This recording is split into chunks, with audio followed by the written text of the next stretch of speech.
2017. That's when I actually left that marriage. Why don't you just go to Gulf? Supposed to be a teacher because that's what they want. And halfway through the journey said, you have to get into the boot.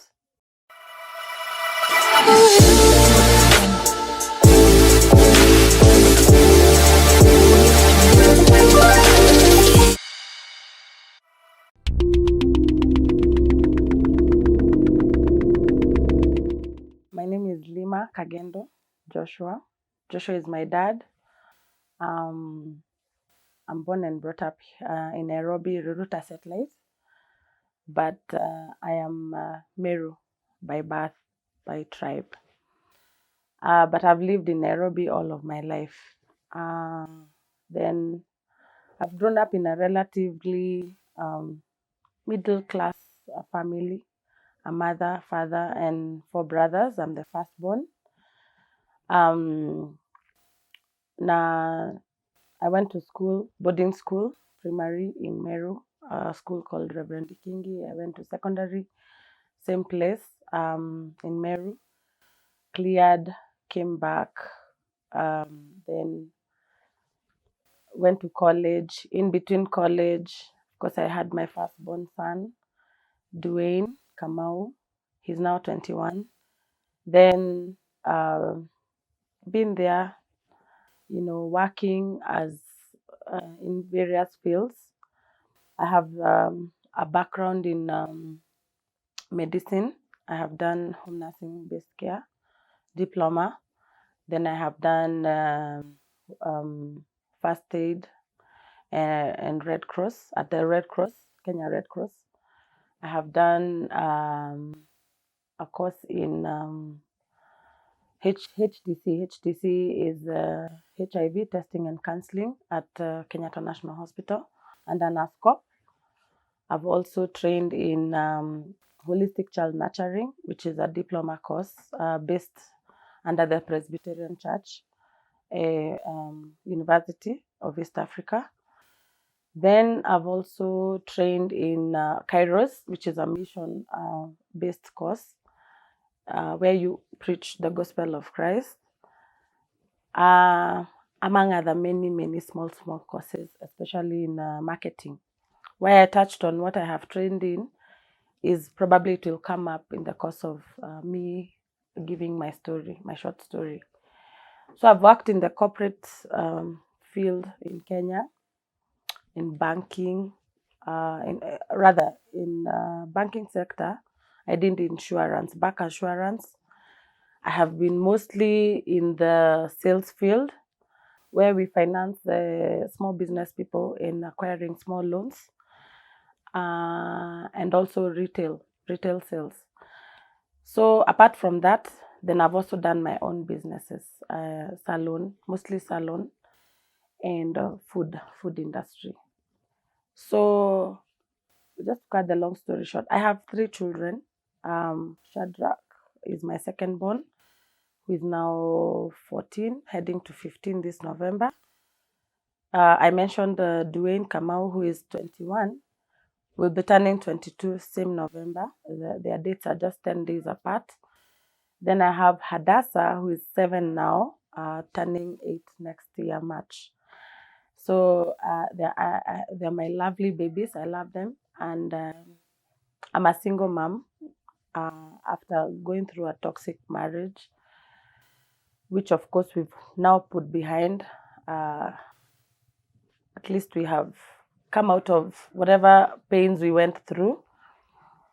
Back from 2017, that's when I actually left that marriage, and we've been on our own and doing good up to 2020 when my mother got sick.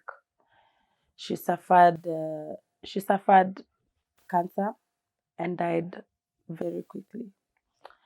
So out of her death, I got very affected. I didn't know I was affected. And why I say I didn't know I was affected is thereafter the awakening that her death had crowded my judgment a lot. So now I'm alone. I have to deal with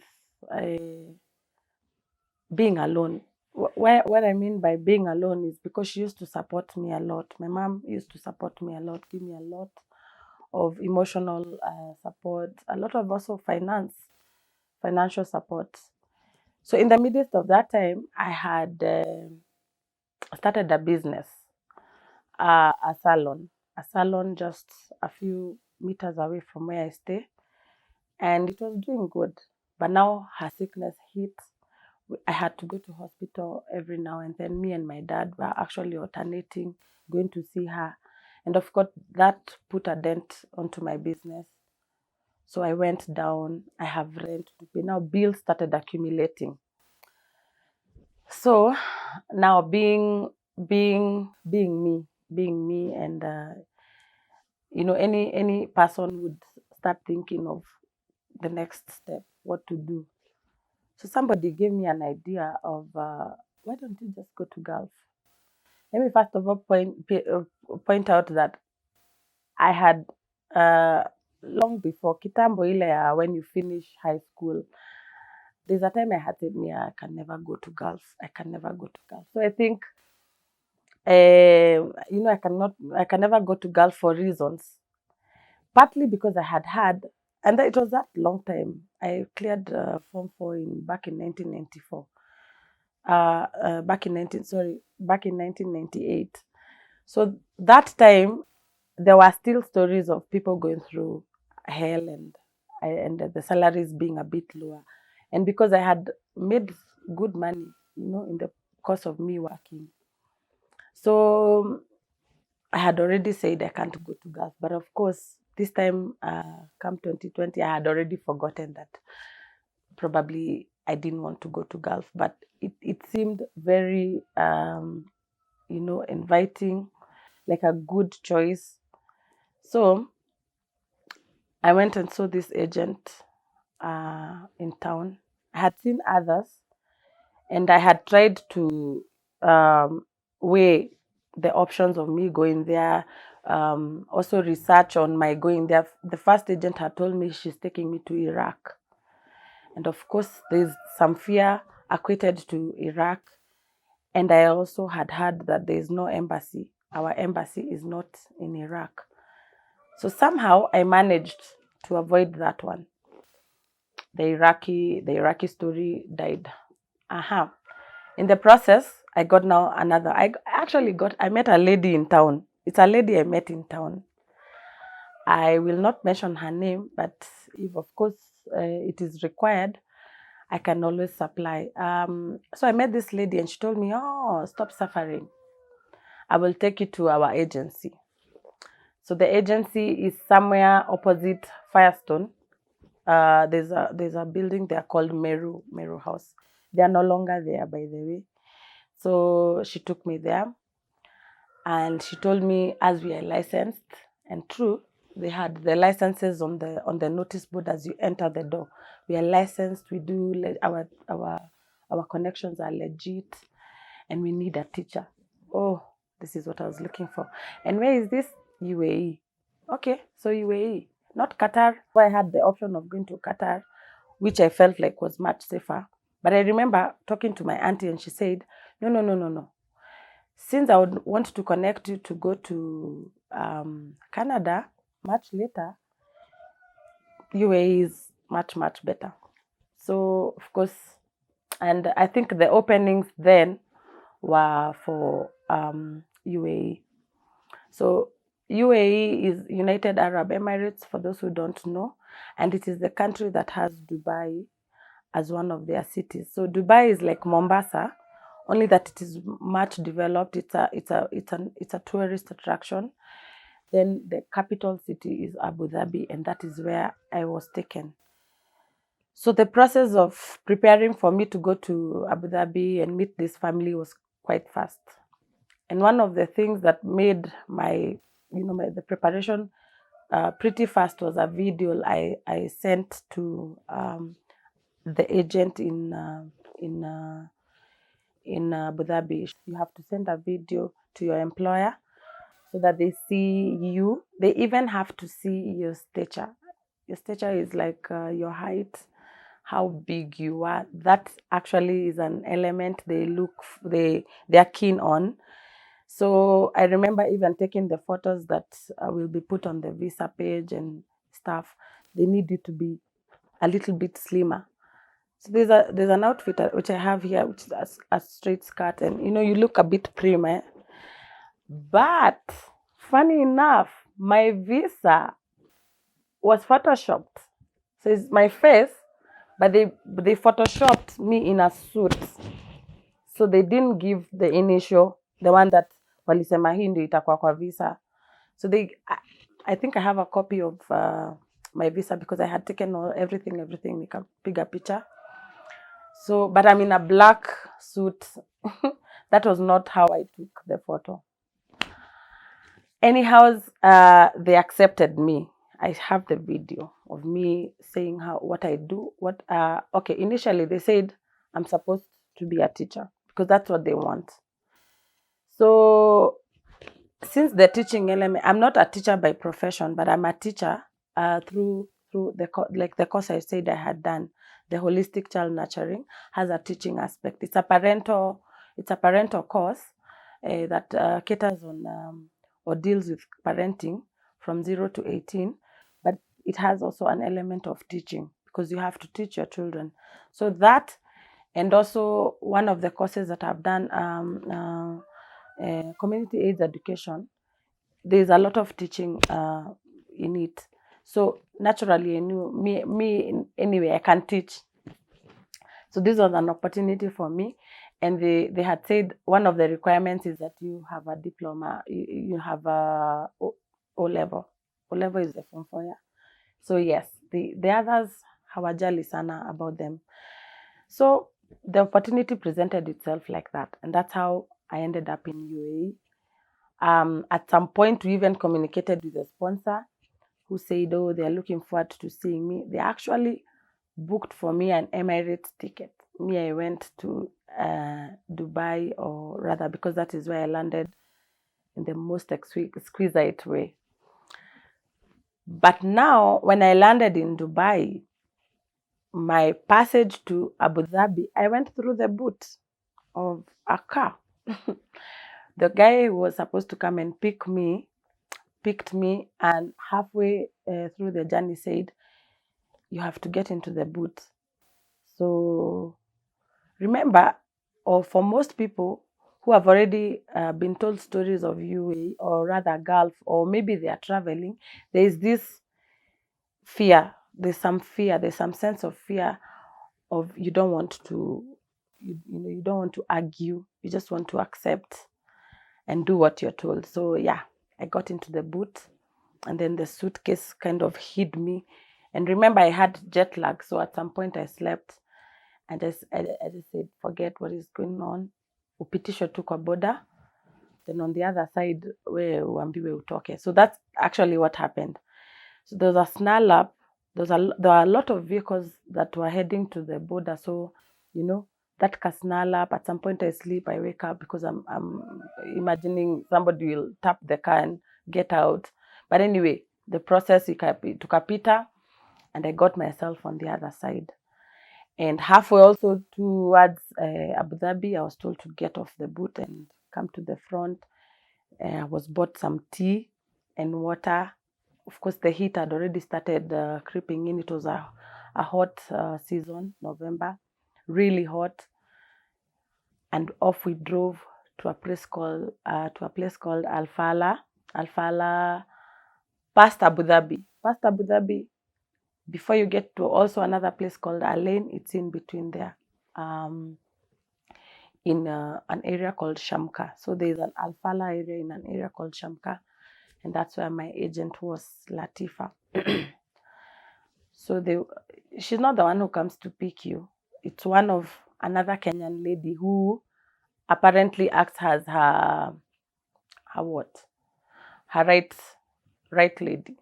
Because I can't say like right man, the dog girl, the what. She was like the one coordinating everything. So she came, picked me, took my bag, and immediately took my passport. And I thought it was a bit strange because I've not met the agent herself. So she picks everything and she showed me a door where other ladies were on the floor, mattresses put there. So we were left there, locked there. They have to lock so that you guys don't get out. And immediately, my first question started. I started questioning immediately. I got to the agent's place. Why are we being locked? Why is this happening? Where is the agent? Like, kunaenda aje? So there's some who had been there a couple of days. Wanaenda. Okay, now let me explain that some of these ladies that I found there, I found ladies from Sierra Leone. Apparently, Sierra Leone, you get, or rather, these agents get cheap labor, a lot of cheap labor there. And why I'm saying cheap labor is because they are paid between 700, 800 dirhams, which our Kenyan currency now is at 32 or 33, depending. So you can calculate how much that is, about 20 something, 24, 25,000. And of course, kwa currency yao, which is much lower than ours, it's little money. Even they used to say, but they were okay. I think the situation in their countries made them just accept whatever was coming their way. But now, another problem, they can't express themselves. So ile mateso our mademu wanapitia is immense. Why immense? They don't know very good English. So these Arabs, sorry to say, take advantage of the fact that these people can't not complain. So it's very easy. I actually have a few numbers of some of them who were crying day and night. Oh, I went to this house. I was not fed food. I was not given my money. Just but to name a few, yeah. So I found these ladies already there. But me, I'm always optimistic. I didn't think, because we had already talked with my sponsor. I thought this was going to be okay. And it sounded okay. My agent, we were friends, right from when she said, oh, I like you, She used to tell me this a lot. I like you, I like your video. You look very confident. So mimi sikuwa na hiyo thought, yeah, I'll go through the same. I stayed for quarantine 2 weeks. And in between the 2 weeks, one day, my agent came and said, oh, you know what? Your sponsor has paid 2,500 for your upkeep. So everybody was like, wow, oh my God, you have a nice, it sounds like you have a very nice sponsor. I even said, so you give me 1,000. I sent home 1,000 dirhams. When I say every currency I'll mention here, I'll be mentioning in dirhams. So give me 1,000. We were at that level of me joking with her. And people could tell, hey, they were envying me. And I think that's also another aspect that you should be very, let me not put it that way. Let me not say bright, but I think kukua umesoma, you have some knowledge, na hauko na kale ka, you should know how to express yourself. Because in so doing, probably the amount or the level of mistreatment will be probably down. My way of thinking. Yeah? So anyway, I spent my 2 weeks. Of course, the food that was bought out of the money that they were given was feeding everyone. Na sisi ndio tunajipikia. We were the people who were cooking for ourselves. Then but the food was being rationed, including the water. Maji ya kukunywa. And there, you can't drink tap water direct, though they say it's treated, but they have to buy water. So it was really being rationed. Like, you people take that water sparingly, yeah. Then in the process of me, in this time when I stayed there for 2 weeks, other girls were brought in. Sierra Leones. There was an Ivory Coast too, and more Sierra Leones. We were packed, sharing that room. Remember, it's the Corona time. And this thing of people saying Corona and you're still being packed in a room, you don't even know who came with COVID. Some were found COVID positive. It was crazy. So in this room, we were 18 ladies, 18 ladies, fully packed, fully packed. So if one lady leaves, at least you'll have the mattress to yourself, like that. So they were living like that, like that. Then you reduce, you reduce, you reduce. So there's the process of taking you for PCR, you come back, then your visa is done, your visit visa. So the one who was making for you the residence visa, and mark you, the visit visa, it was wrong. It was actually wrong to work with the visit visa. Everybody goes there with a visit visa. I don't know how the rules in UAE permit that the visit visa can be changed while you are there to the resident visa. I don't know how easy it is, but that happens a lot. So, but you're not supposed to be caught with a visit visa and you're working. Though at some point, when you're applying for jobs, many people that say we have job, they actually put the clause of you having a visit visa as eligible to apply. So I think it's allowed, but that's how we entered. But at some point, I remember there was like the government announced, we don't want fake agents, we don't want agents who are not registered, and those who are coming with visit visas are not allowed to work. So if you follow my process, it could have been also fake, you know. Anyway, so I go to my sponsor's place. I was picked by the driver. It was a VIP family living in a place called Khalifa, and I was taken there. I found 4 Filipina ladies. I was now the teacher. The teacher has arrived. Actually, that's how they welcomed me. The teacher, they were calling me Miss. Miss means the teacher. And the family welcomed me very warmly. And I felt like, this is positive. I will have a good stay here. I will work here. I was really ready, you know. Before I left here, I had told my children how things are going to change. So I was looking forward to this employment. So the first week was good. The second week was good. We were going out with the family because I have to attend to these 2 children. Remember, they had not introduced or they had not said that I will do housework. I was supposed to be a teacher, online teacher. And true to their words, that is what I was doing. But I had to prepare the kids in the morning and, make their room so that we can have an ambience, a good place to study, and also help in making their breakfast in the morning, of which they had also said I could have breakfast together with the kids in the morning. So I wanted to capture this. So I'm already having breakfast with the kids. I'm a black. I have this kind of a kamadaraka. The rooms where we were sleeping, there were 2 rooms, but I was using the front room alone. These other ladies were using the other back room, the 4 of them. So 2 deckers, 2 deckers. So one, the 4 of them. But the toilet and bathroom was inside. Then the compartment or the cupboard where I was supposed to keep my things, they told me to keep my things inside and not where I was sleeping. So note these things because they will also come up. So so my Filipina ladies, me, I was friendly to them. I found them warm the first days. Then after 2 weeks, things changed. So we started having small cases. Cases I cleaned. Sorry. In the process of me staying, in the process of my 2 weeks, after my 2 weeks, we were going out with the kids. I was even allowed to change into my home clothes as we go out. Then I come back, change again to uniform because everyone has uniform. I noticed every time we come back, when we come from, our outing, these ladies are very aloof. They don't want to talk to me.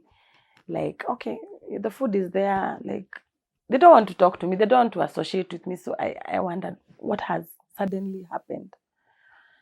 Then on week 3, things changed. The madam of the house, we were calling her madam, she called me.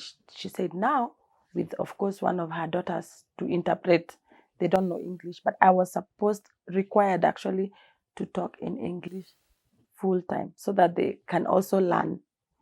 At some point, the madam could even call me to tell me, teach me a few words. I want to understand. So, and there were also other jobs that I used to do. I used to massage her. I used to make her hair because Mikey here. I went to say I also know how to do how to do ABCD. So they took advantage of that. Of which even the other ladies, one of the ladies was doing flowers. She used to do very nice flower arrangements.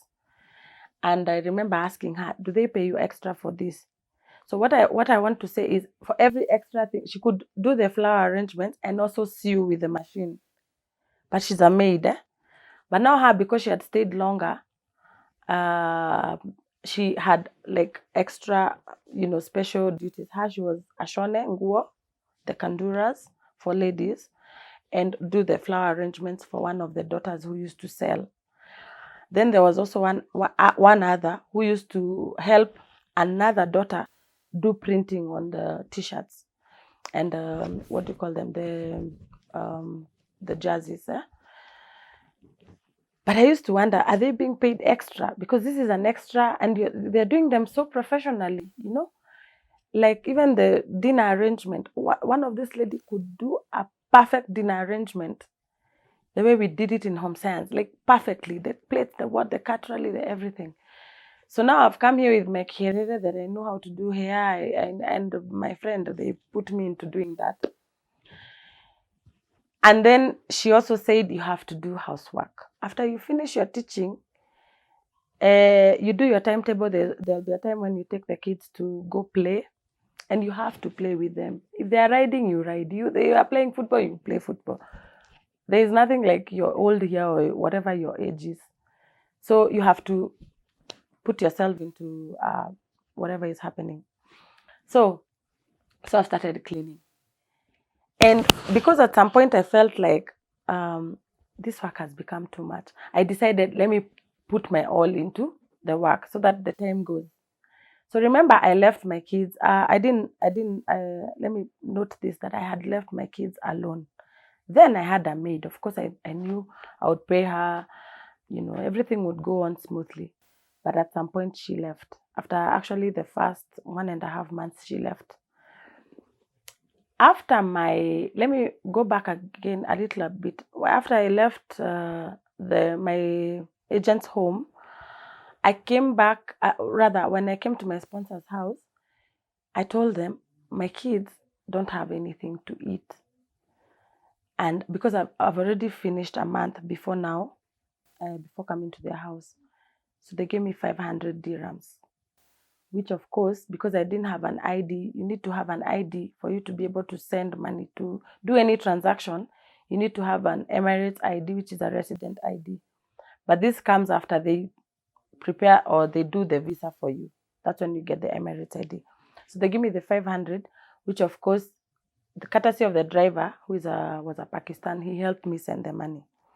So remember, I have my Safaricom line, so I got the money into but of course, they didn't know this. And why I'm saying this is because you're not allowed to have money yet before they do for you the visa. Kama uko kwa nyumba yao. So I don't think they knew that I have money. They knew umetuma. Okay? So that's how I was able to sort this maid, and she left. And a bit of food. And of course, the money ended. It's not a lot. 500 is about, of course, say again times 30. Say times 30 to make it easier. It's about 15,000, which was not a lot. I was paying my maid 7,000. So the other 7, I think I did some contribution in church because I was still very active in church, and food, pesa ikaisha. So I'm in this house the 3rd week, and we've started having some. And one of the mvurutano was, first of all, these ladies didn't orientate me. Like, this is what you're supposed to do. When we wake up in the morning, this is what we do. They didn't. So I had to learn on my own. Then I liked going to the kitchen because the lady in the kitchen was a little bit easy with me. She was okay. I could say she was my friend. So, and it was the easiest, part of the house. I could clean, and I know the cameras are watching me. They are actually seeing what I'm doing. It's not like when you're in the rooms, they don't have camera, and then these people will just say you didn't do anything, or you are giving them headache. They were fond of doing that. I don't know why. But at some point, Madam had called to ask one of the ladies, why are you making noise and we can see Lima working? Then, after, I think they thought Madam was being on my side, Sana.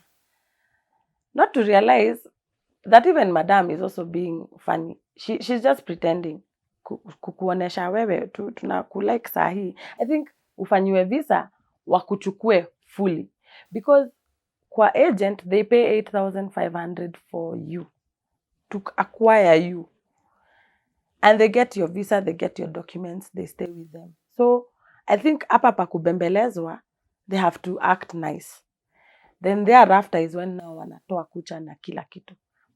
Of which, this family, the dad was a jeshi. Huh? So when a sponsor is taking you from the agent's house, they actually they pay for you to have you. They pay 8,500 dirhams. Okay, in my case, or in the case of this agent. So they pay 8,500. I don't know how it is with other agents, but I know they also are paid money. So the process, before they actually do the visa for you, they will be all nice, Then after they do the visa, they totally own you. They can do what they want with you. They can decide, they can do whatever they want to do with you. So I'll go back. I say, in my case, I talked, or rather, like I questioned how my salary was 1,500 dirhams, and yet I am a teacher. Only to come and discover soon after my visa was out, they had actually written babysitter. I have my visa with me. Actually, my stay in Abu Dhabi has still not yet expired, according to my resident ID. So they wrote babysitter. Why? Because there are people called baradias, or it's a legal sector that checks. So if they find that you're teaching and you're not getting the salary of a teacher, of course, they reprimand, or they charge these people. So they're actually supposed to pay what is written on your visa. Okay. So I was a babysitter according to my visa, which hawakuoneshi saa hiyo. Me, I came to find out after I left that house, much later. So I questioned my salary, and I was told, no, your salary is at 1.5, like everybody else. I said, how? And I am a teacher. They said, either you work. So by the time this lady is telling you either you work or you don't work, it means they have already done the visa. So akaanza ukali. She started actually being a bit harsh. Okay. And then she said, you work like everybody else. Then these ladies, I think they discovered I can work. Like, mimi nataka kufanya kazi. So wakaanza kuniachilia mzigo ya kazi. Yeah, we were working, all right. The minute utasikia madam anakuongelesha kwa ukali, she starts being a bit harsh and telling you, I don't care, you have to work, you do like everybody else. Me, by the way, I work. I am not afraid of working.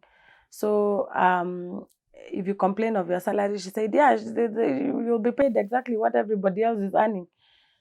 And I felt uncomfortable, but at some point I said, I will not complain, let me just work. So and I worked. Up to date, a certain date, 28th. I had gone there on a date 25, and I asked the baba of the house, sir, my salary was supposed to be 3 days ago and I have not been paid. He said, oh, we will round up your pay and pay you on the 1st. So I said, okay, it's okay. We will even increase whatever the difference and give you on 1st. Let me pinpoint that the man of the house was good. And this is the case with most of the men in probably the Arab world. They are more, They have more PR, they're more outgoing because they're the people who deal with other people, the people outside. They're the people who go out.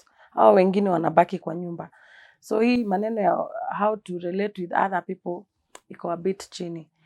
So the mzee of the house was quite good, quite understanding. He could even come at night and try and tell Madam, let them go to sleep. It's late. We used to sleep at 2, 3, and a lot of traveling on a daily basis. You travel, I don't know where, and it's miles. And these people love driving. They have big cars, SUVs, and they love driving far and partying and cooking. God, these people are so extravagant. But so one day we wake up on a 29th, and I don't know what this actually. That night they slept talking. That 28th night, walilala wakiongea, and I'm like, the minute you hit you go to the room and go take a shower. The minute you hit your bed, you just sleep. You're so tired. There is no sitting moment. Me, I'm telling you, even eating was a problem for me, particularly for me. I used to love sitting down on the ground, and they would record that. They would record every single thing. Filipinas, I'm sorry to mention them, they are very resilient. They don't show ati kuchoka. Hapana. It's better they hide themselves, but they don't show that. So if they notice a bit of weakness with you, they report that. So in my case, they used to report everything. If I show tiredness, they will report. If I don't want to eat, there are times I didn't want to eat. I had already gained so much that I was 80 kgs, for heaven's sake, eating chicken. And these people were very free, like eat everything, eat anything. For me, my case, walini providea. They even did shopping for me. So I cannot blame them on that side. The only side I have a problem with is that they never listened to these problems that these Filipinas were bringing against me. And so, at some point I said, no, I can't take this. I don't know why we have small cases in the morning. I can't concentrate. I can't even work. Yeah. You have to make me repeat what I did. Huh? There's a lot of, and we already cleaned. It's cleaning and vacuuming daily. And that house is big. A house with a lift. Huh? You have to go na lift ndio upeleke chakula or do some activity up. It was a big, big, big house. Most of the people who have been to Gulf know, or mostly Gulf, yeah, they know how big those houses are. So I of course I complained. I said, I can't take this anymore. And I said, take me back to my agent. And that day I knew what threats are. I was threatened. I was told, hey, we can even kill you. That mama, of course, that mama was saying, before she said, we can even kill you, she said, where are you going? Where are you going? You will miss all these riches. By then, first of all, she told me that I'm being jealous of her, that she has noticed I'm being jealous of her. Hey, so I wondered, jealous of what? Oh, I noticed that when I had my birthday party, you did not react well. Me, I was somewhere else cleaning. I think she wanted, I don't know why she even said that, by the way. I mean, these people would say anything. Whether it is to unbalance you or to, I don't know why they, kukwekelea, that was top on their list. Including these ladies, the Filipinas. I told you there were 4. But one of the ladies didn't join in their this ploy to like offset me or whatever. And of course I forgive them. I do because I was very genuine. I was very genuine with them. I loved them. I tried to show them friendship. I tried to do everything they put on my way, like as far as work was concerned. And imagine, you're working in one room, you're being called in another. Before you even finish here, you're being rushed here, you're being told to go and iron. Ironing is a mountain. I really feel for Kadamas. Kadamas are the maids who work in houses. really feel for them. It is heavy, heavy back-breaking work that those ladies do there. I don't even know why some of them keep quiet. They keep quiet because they are so shameful to say back home tunapitia haya. Of course kuna wale wameongea na kuna wale who have gone to homes which are a bit reasonable. Anyway, to cut the long story short, I did leave that house. I was taken back to the agent. But now there was a deafening silence, especially on my agent side. Hasemi, she's not saying anything, which was also very unnerving. Anyway, she did take me to another house. And now this house that I was taken to was in town now in Abu Dhabi. Remember, I'm in Abu Dhabi. So I was taken to in town to still continue teaching, or rather to be a teacher still. Because I went there as a teacher. Teachers are, would I say hot cake? Yes, people who can teach are hot cake. But hawataki kufuata the right channel of teaching. So as long as you can teach, you are learned this way and this way, you can teach. And they ask you from grade what to grade what. Oh, let me first of all say how teaching is done. So in the first house, they are rich. First of all, they were rich. So they have an iPod for an iPad for the teacher and another one for the student. So you will log in both, but he come iko off. Like, I don't know how the teacher can tell ule mtoto ana participate, but ni wewe unamfanyia kila kitu. You understand? Including the exam. And at one point, this lady had told me, let us see how bright you are. Kulingana na vile watoto watapita mtihani. That's a challenge. So, now I fail, what will happen to you? Anyway, that happened to me. I was actually told, if our watoto watapita, tutakugauge. She had even said, if they pass, we will know whether to add your salary or not. Okay, so hiyo nyumba nimetoka without pay. Nikapelekwa second house. Second house has small kids. I am now supposed to take it's an upstairs and it's a downstairs upstairs house, so I have to take care of the upstairs. Upstairs includes cleaning all the rooms, the kids, the master bedroom ya mzazi, and washing, and the kids. And small kids have a lot of work, from changing their diapers, wote wanafanya diapers. And you have to teach, and very arrogant. Mtoto mmoja hapo alikuwa very arrogant. Oh God. And the worst part, or the part that hurts me a lot, is I'm a mother, na nilikuwa nimependa watoto genuinely, because you know they are tiny. Na vile tunacheza na wao. But sasa arrogance yao nilikuwa nashindwa inatoka wapi. Where is this arrogance coming from? I only came to discover later that the mother is actually telling them how to behave to me. Anasema nikishika huyu mtoto, aseme nimemchuna. So the kid would cry, like cry non-stop. And it used to make me feel so bad. The dad had discovered that huyu mtoto, one of the kids, ana pretend. There's a day he told me, change that kid, change her. Even if she's crying, just continue changing her. So the cameras that they had put in the house were actually not recording video, they were recording audio.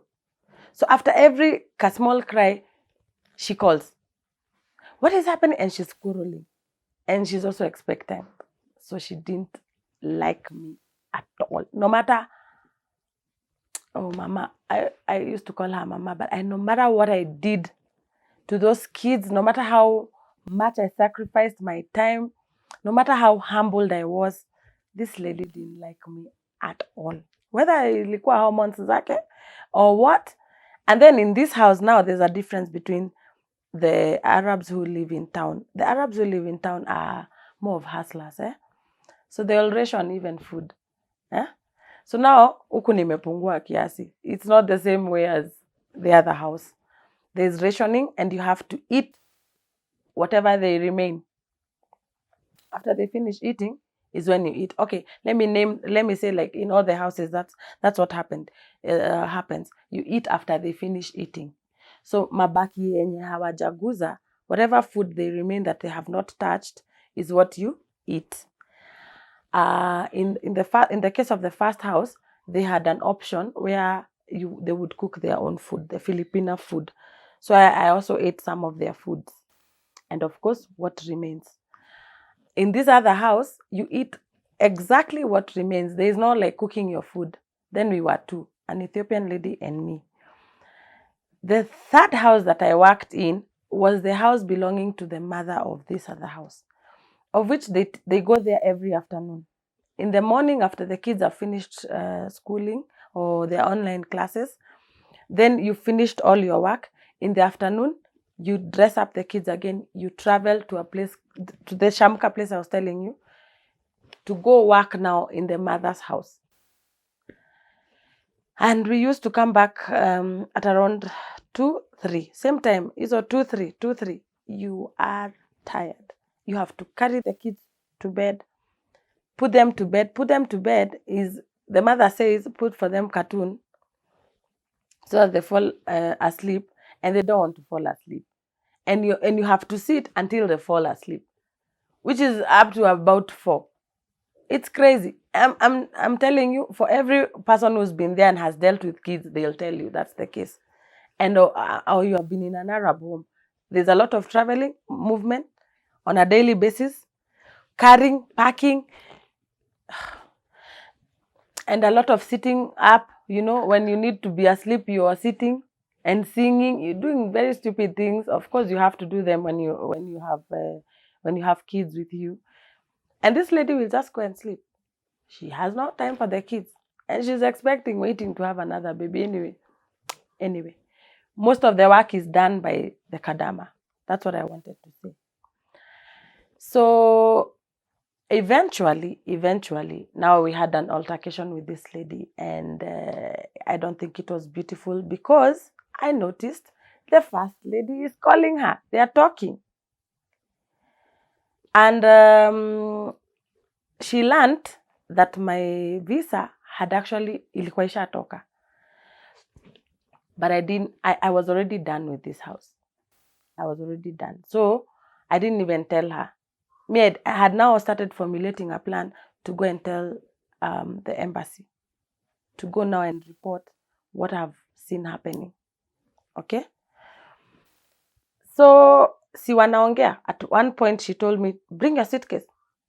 Like abruptly. So, of course, what she wanted to see, to check, is if I had stolen, they call them pantalons. These, like, whatever, these tracks, the tracks. But trousers, they call them pantalons. So I brought my suitcase, but that is when she made me aware that, oh, you actually stole a pantalon belonging to one of the kids. Remember the first house? Huh? Okay, luckily, see, here is my suitcase. Check. So she checked, almost checking on the the flaps. This is the flaps, the door. The cover to the suitcase, that I have hidden a pantalon there. So anyway, some of those, I'm pinpointing some of the cases that actually made me very uncomfortable when I was still there. So she said you have stolen, you even have money, or you have some gold. I think you stole some gold. How do you even go to steal some gold? There are cameras everywhere. In the madam's house room, because it's almost like a house in a house, there are cameras everywhere. How do you even steal? Anyway, I told her, check the suitcase. So she found nothing. She still wanted to create some more small issues. Oh, why did you leave that house? So I asked her. By the time you came to pick me from the agent's house, I am sure there was no case against me. That's why I came to this house. Huh? And there's no resting period. When they pick you, you come. There's no like orientation. Unakuja, unaanza kazi direct. It's very confusing. You make a lot of mistakes in between. But if you're sharp, of course, you pick up very quickly. So anyway, she's the one who decided to take me back to the agent's house herself. Yeah. But do you hear, you are working 2 houses and under 1 salary. But still, she didn't pay me. The first house, the second house, the third house. The third house belongs to her mother, which you're working, because there are some days she could leave you there to work.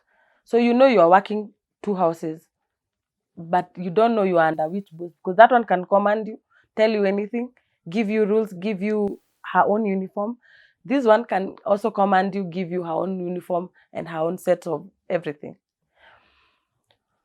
Wow. So I was taken back to the agent, and this time I already had a plan. Not to escape. Remember, I knew if you escape, you will never get your documents. So I was patient enough. I went back to the agent. Agent this time, all this time round, is not talking to me. She has never come downstairs to meet me, tell me, I am meeting you because this and this happened. In any case, I was also afraid. Let me tell you the way she used to address those other ladies. She's the type who will scream her head off and all her veins. Hey, my friend, you know, I've never seen such a sight. And she could scream all the way from upstairs to downstairs, and you can hear she's really, really mad. Then the other thing is she threatens you a lot with the police. So my case, I was really afraid akikuja chini, what will she tell me? All this time, she had already moved the ladies to an outside room. There were some rooms she was building outside, so she had moved everybody off from her house. But before you get to that room, all the way to the main house, there's a camera watching you. There's a camera next to whatever that room, and there's a camera watching you kwa exit na ukiingia kwa main. So there's no way possible unaweza toroka hivi. Okay. When I was brought back, I still found one of the ladies who, when I had arrived, rather, she was there. She was a Ugandan called Sophia. Sorry to mention her name, but let me just mention. And Sophia had stayed there for 4 months, 5 months, without any placement. So she had already lost hope. At some point, they fought with that Latifa lady, and she had a black eye. And I was asking her. Now, when I came back, you know, now I'm already energized. I already have a plan. I'm even the one who is telling her, me, I'm not going to stay here. I'm not staying here for them to take me to another house, because they are selling me, and I'm not getting salary. I'm already anxious. How is the situation with my kids? Wale wa kwanza, they had taken my phone and deleted everything. I even thought they would impound my phone at some point. This other second lady had taken one of my SIM cards, which, of course, when I got back to town, I replaced. She took, I don't know for what, but she didn't know I had, of course, I had 2 Safaricom lines. So she didn't know I had another one. Or rather, she didn't see it as she was. They search you thoroughly. I don't know how she didn't get the other SIM card, but she didn't find it. But she took one. She took one mem card. She took a mem card rather, and my SIM card. So I think so that you don't make connections, or you don't report, or you don't say what you're going through. Others, I understand, their phones are taken. But in my case, I still had my phone. But one of the phones the first family had bought me, they took, walichukua, and their SIM card also. So back to now Latifa's house, I find Sophie, and I think, no. You still don't have placement? What is the case? Oh, I don't know this and that. She complained a lot. And because she wanted to go, she was saying she needs to be paid for her ticket, arudi. And of course, Latifa didn't want to do that. She doesn't want to pay. You understand? This is putting a dent on her pocket. This is not what was planned. You are here so that you can fetch money for her. So in this case, you're not fetching money for her. And Sophia was a big lady. So I told her, I am leaving this house. I'm going to the embassy to report. I think to her it wasn't a surprise. She knew how headstrong I was. I can see my daughter outside. Can she come in or what? Hadassah, come in. It's cold outside. Come. So, and I planned. So this was on a 29th, on a 30th. So this was on a 30th January. On a 31st, I left. And I didn't run. I didn't. Remember, I had calculated. I had Wi-Fi is free in actually all the houses there. How Wi-Fi is free. So I had checked my Google. I knew the location where I was and which road I need to join, and the next walking, and then I'll get to town. So and it was very hot. So of course everybody is suspicious of you. They know if you see a black lady, definitely I'm a Toroka. It's called Kukemboi. I hear nowadays it has another name. Kemboi is the Kalenjin name for kukimbia. One of the it's a name for the runners in Kalenjin. Nowadays I hear it's Kurotich or something. Anyway, it has another name. But Kukemboi is running. So if any vehicle passing you and they see this is a black lady walking on the roads, they definitely know you have run. I don't know why I was not stopped by anyone on the road apart from this one Arab man, an old man. I will not mention his name. He's a big guy there that I came to find out later. Of course, he told me what he does and where he works. But he's the one who took me to a place called Musafa bus station to get a vehicle to Abu Dhabi. Of course, I explained my case. And you know what he told me? He told me, our Arabs are not good. That's what he told me. He said, especially our women, they will complicate matters. Yeah? They don't want to take you like humans. They mistreat you. They don't want to follow, legal processes. They are bad. Yeah? And he gave me 100 dirhams to, buy ticket, there's a bus card you buy, a bus card for the bus, and showed me that side is where you take the bus, and left me to, And I had communicated with a few ladies on Facebook. So I came to Abu Dhabi and I found them. Of course, after getting lost in Abu Dhabi, trying to find them, you can't call with your local. Of course, if you don't have credit, so you can't, my Safaricom can call, of course, but I didn't even know where to buy credit. I didn't know anything. I was saved by someone in a Bakala. A Bakala is a shop, So the shops are called Bakalas.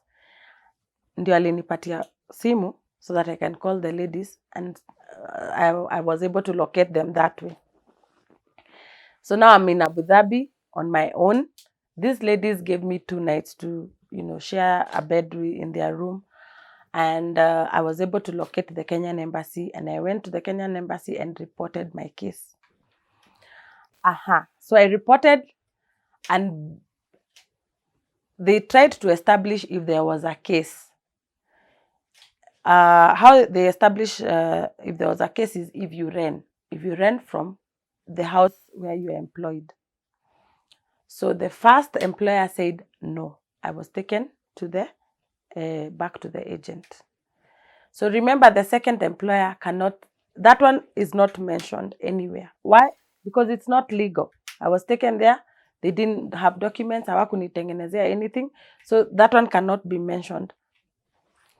So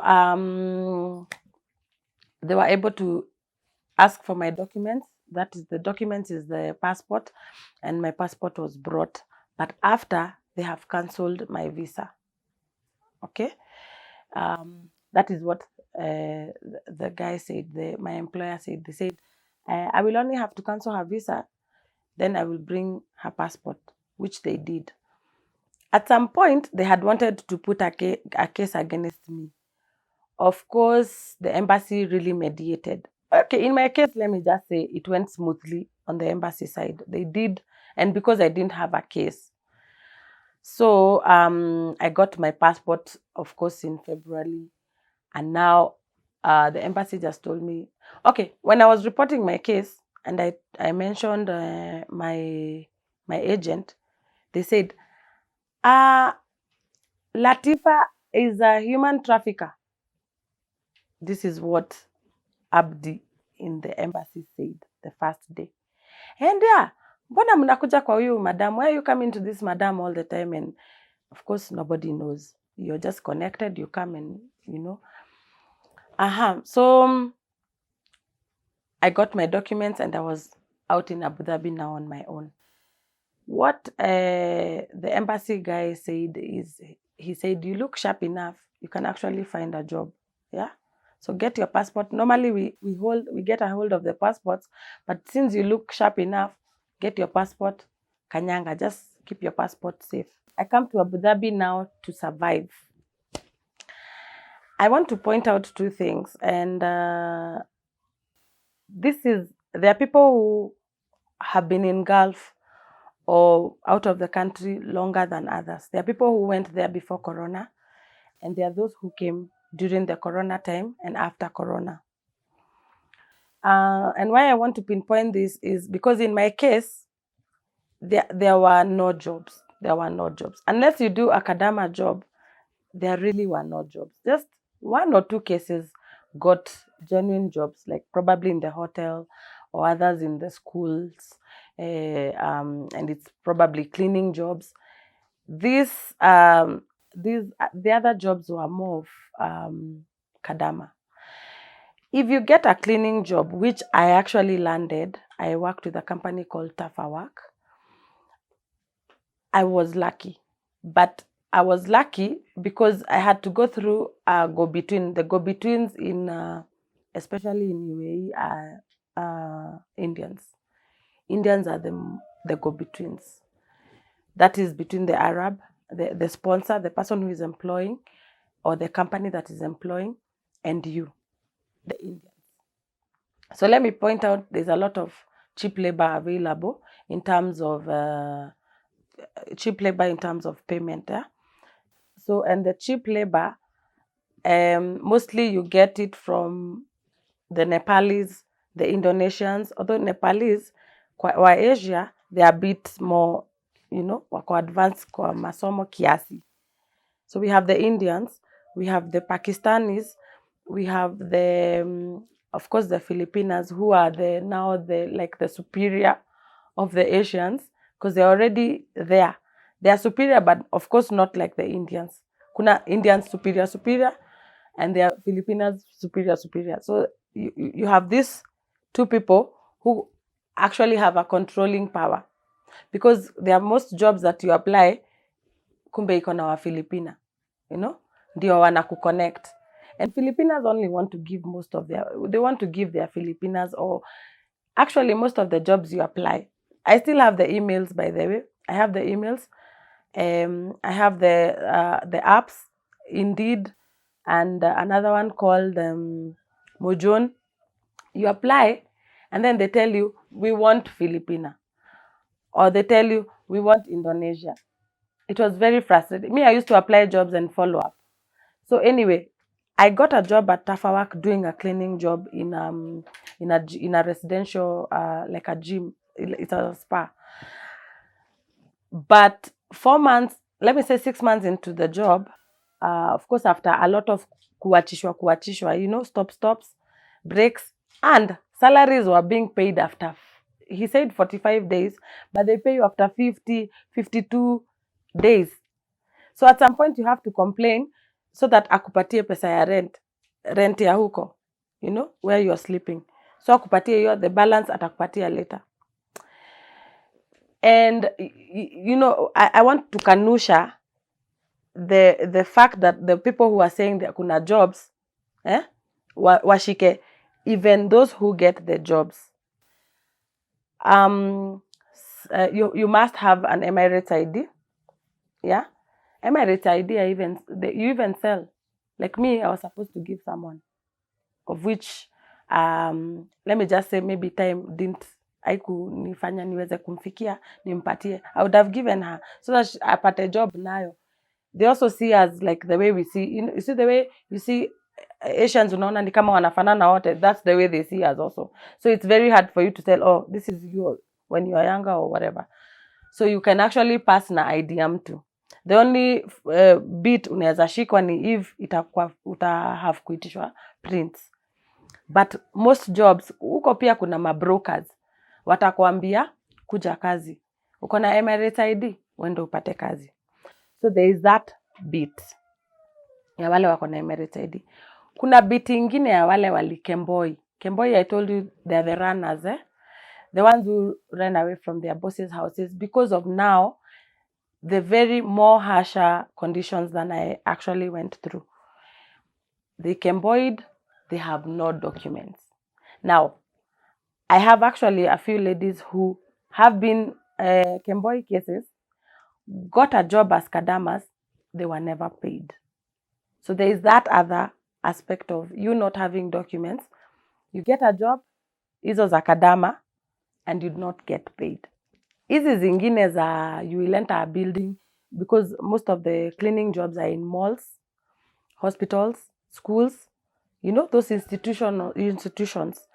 Ni ngumu sana upate kazi ya cleaning kwa boma ya mtu bila document. Bado you'll still go through a company. Like one company I actually worked for, it belonged to a policeman. I was actually the person who was recruiting people for him. I'll even mention the name. It was called Me Classic. I recruited, we started working, and he never paid the people. He ilikuwa ya homes, and I recruited watu, wakafanya kazi, na hawakulipwa. So there was also that scenario of working with, and this one was an Arab, this one was a local, a policeman. I worked with him, na hakulipa watu.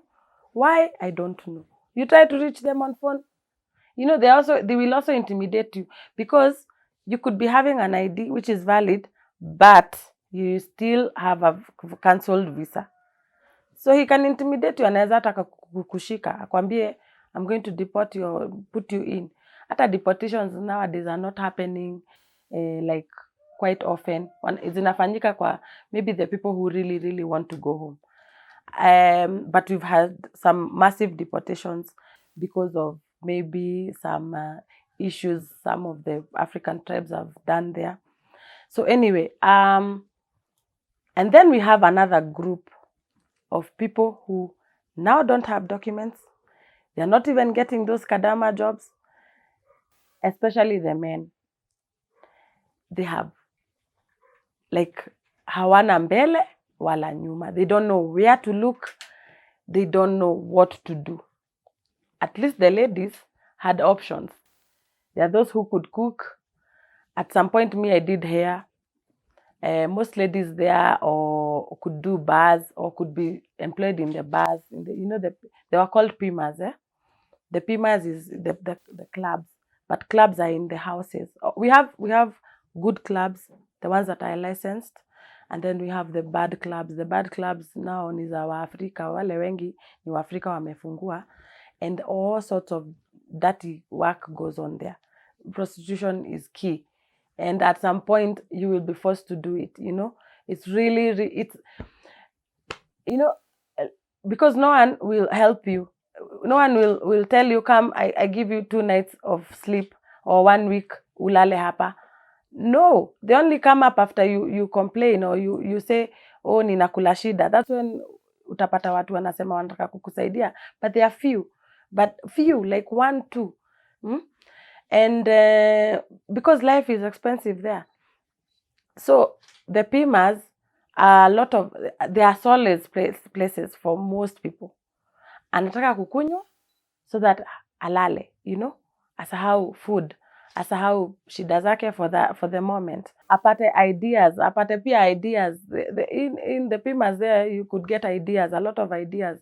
Somebody's telling you, you know, you could do this and this, like go with these people, get money this way.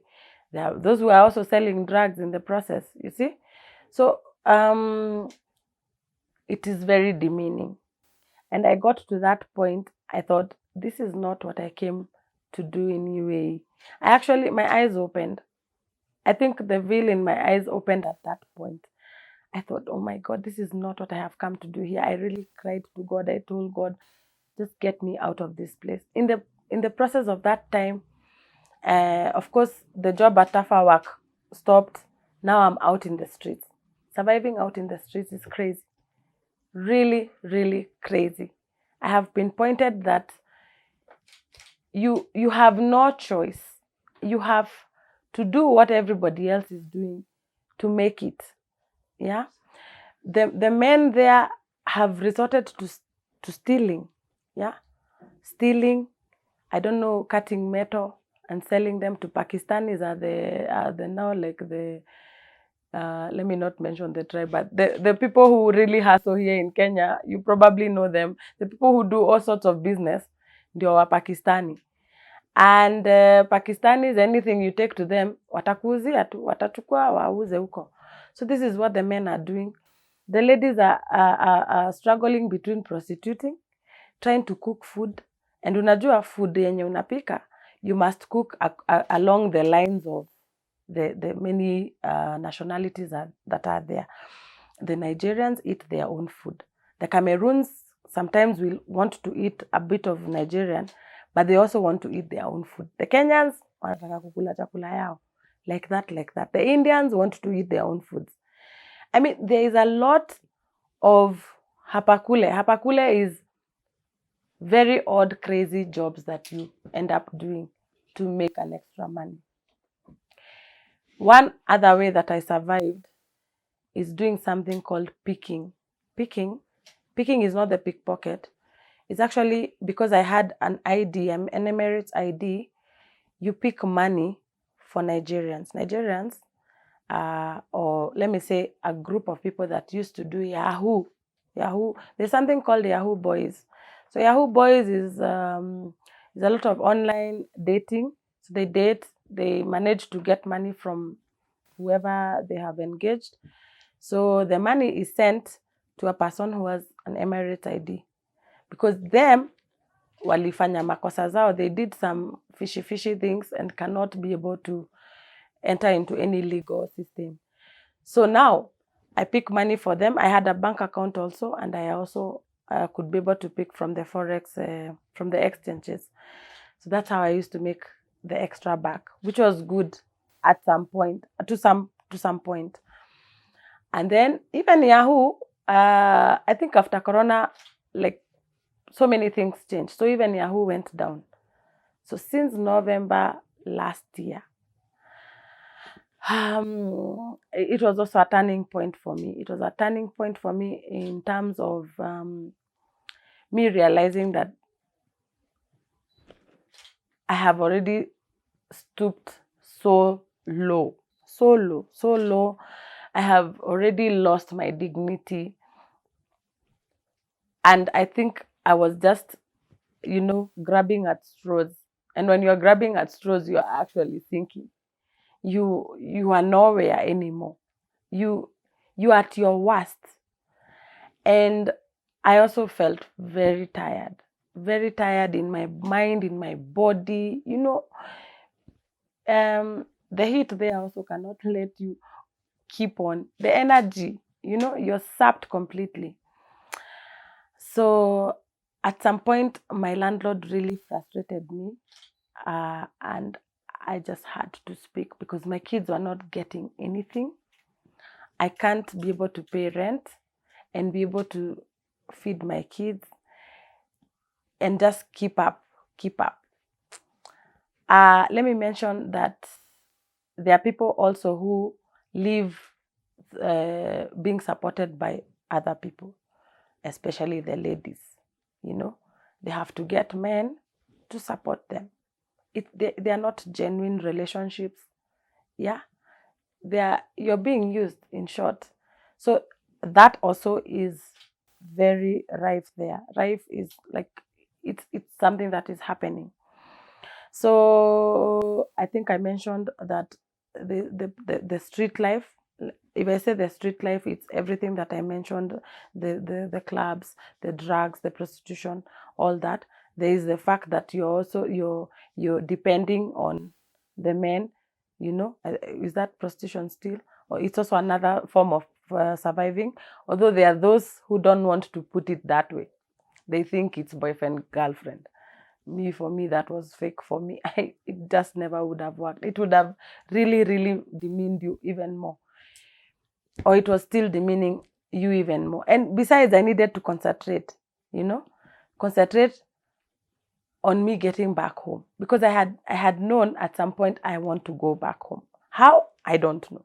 I actually didn't know how I was to come back home until I spoke to Tuko, and Tuko came to my aid, to help the children. Then in the process, I got to be helped. But how I got to be helped is because my case, or rather, I went to the embassy and explained my case. And when they checked if I had any cases, federal, they're called federal cases. They check if you have federal cases and you don't have, your case is clean. So I got a pass out and I was able to come back home safely.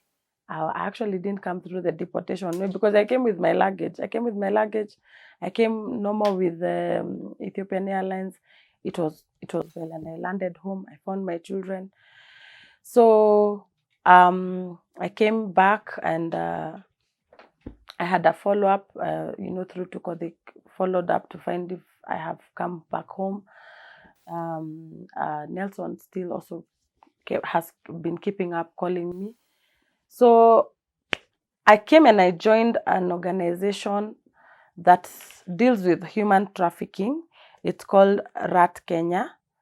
And through this organization, RAT Kenya is religious against human trafficking. They have a toll-free number that anyone can call everywhere in the world.